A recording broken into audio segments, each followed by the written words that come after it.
Hey, Professor Fields here. We're going to talk about Chapter 5, which is law enforcement contact with Asian Pacific Americans.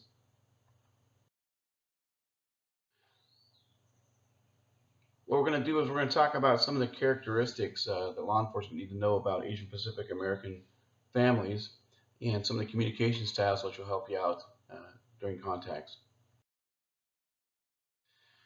Some of the relationships you need to know about is in Asian families, the relationships tend to be hierarchical. In other words, the elders are respected.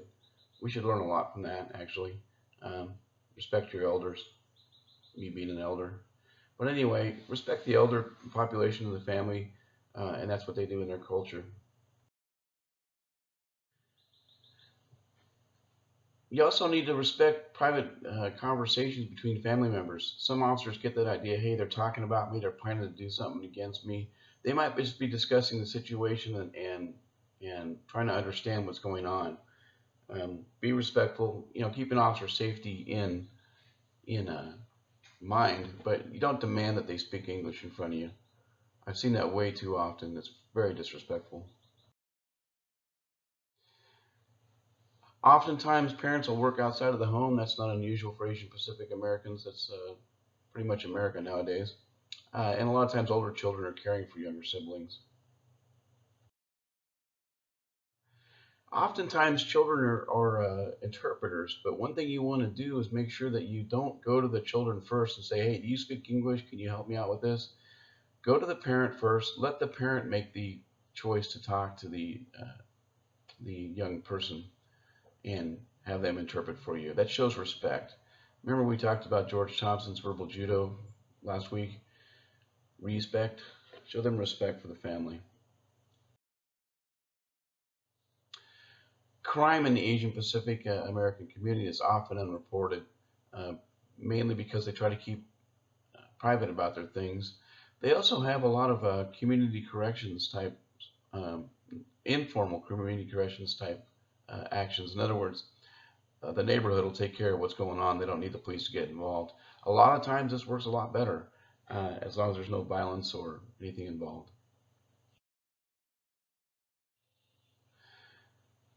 In one of the studies, they found that 78% of homicides involving Asian Pacific Americans were perpetrated by an intimate partner of that victim. So, in other words, boyfriend, girlfriend, husband, wife. That's great to know for homicide investigators and criminal investigators, people responding to homicides.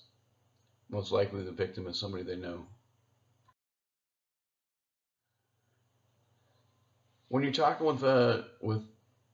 with victims and witnesses, and you suspect there might be some language problems, make sure you slow things down. A lot of officers get in a hurry. I know you're backed up on calls. Officers get backed up on calls, and you want to get to the next call, but don't rush things. You need to slow things down.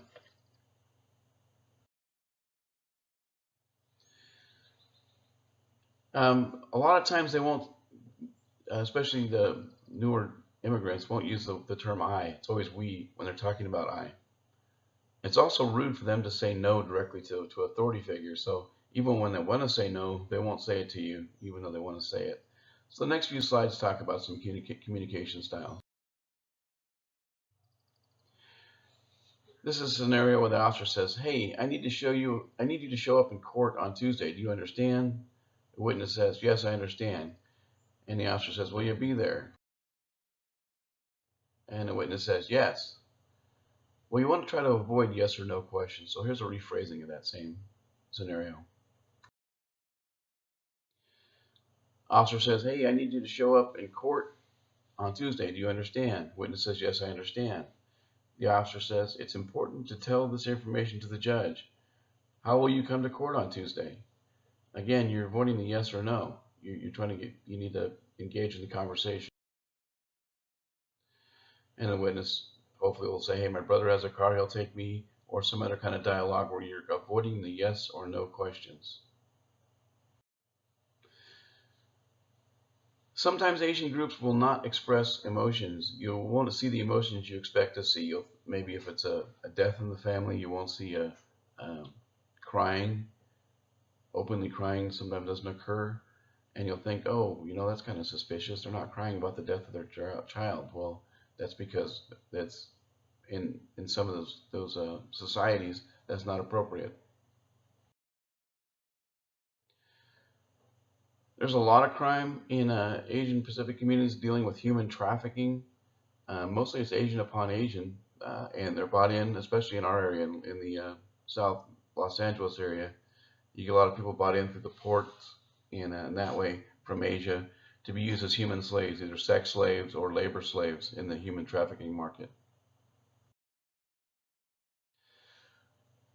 One thing to keep in mind, this is a community relations class, so keep in mind community relations with the Asian Pacific Americans.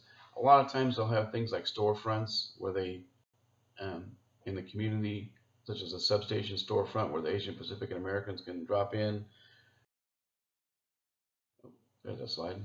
Heavily recruit for Asian Pacific Americans. If you're Asian Pacific American and you're also bilingual, a lot of the agencies are looking for you. They really want to hire you. So LAPD, Orange County area down there, a lot of Asian Pacific Americans, and they're looking to hire you.